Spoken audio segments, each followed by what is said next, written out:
On my first day back in the White House, I will terminate every open borders policy of the Biden administration.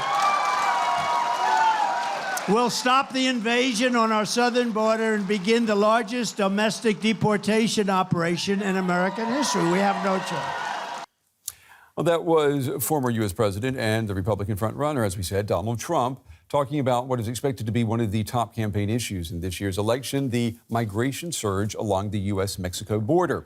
Record-breaking numbers of migrants have been detained trying to cross the U.S.-Mexico border illegally since President Biden took office. Many Republicans, and even some within Biden's own Democratic Party, have been pushing for tougher policies.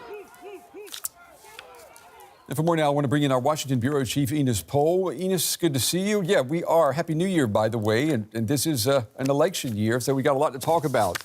Biden's Homeland Security Secretary, Alejandro Mayorkas, who's responsible for border policies, he is visiting Texas today. Many Americans may say that's long overdue. What do you say? Yeah, Brent, I mean, we have been talking actually multiple times when I was at the border on both sides. And, you know, when you are there, it's really evident that these small border towns are just totally overwhelmed by the sheer number of people. So it is absolutely understandable that many Americans are worried, not only those who are living there, but also those in the cities where Texas Governor Abbott bussed migrants to kind of show that the problem is not only his problem living in a state which is a border state, but that it also should concern the rest of the country. So people expect Mayorkas to come up with some kind of an answer. Yeah, you know, you and I, Enos, we've talked numerous times. You reported for us from the U.S.-Mexico border, and I remember you sharing images of what looked like, obviously, like a crisis at the border, yet the Biden administration has refused to say that there is a crisis. How do you explain that?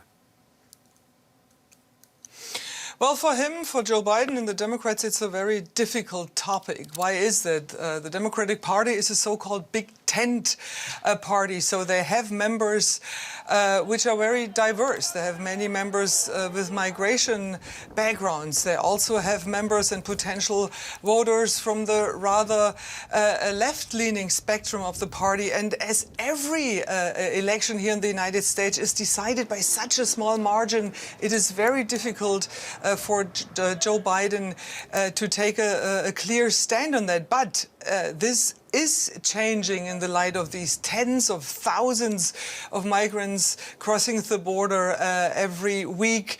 And even Mayorkas, we're just talking about him, the Homeland Security Secretary, he kind of has shown some willingness to discuss new rules that would allow, for example, for more rapid deportation, but also to kind of fund more border control.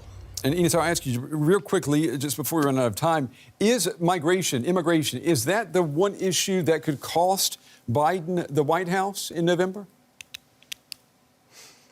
Yeah, absolutely, because Donald Trump, the former president, he recognizes that this is the one issue which not only kind of unifies his party, but with which Joe Biden is so vulnerable. And that's what he's going to focus on. That's what his party will be focusing on. And it will be very, very difficult for Joe Biden to find an answer to this. It's probably impossible, actually, to find an answer to this insolvable problem. DW's Enos Pohl with the latest tonight from Washington. Enos, as always, thank you.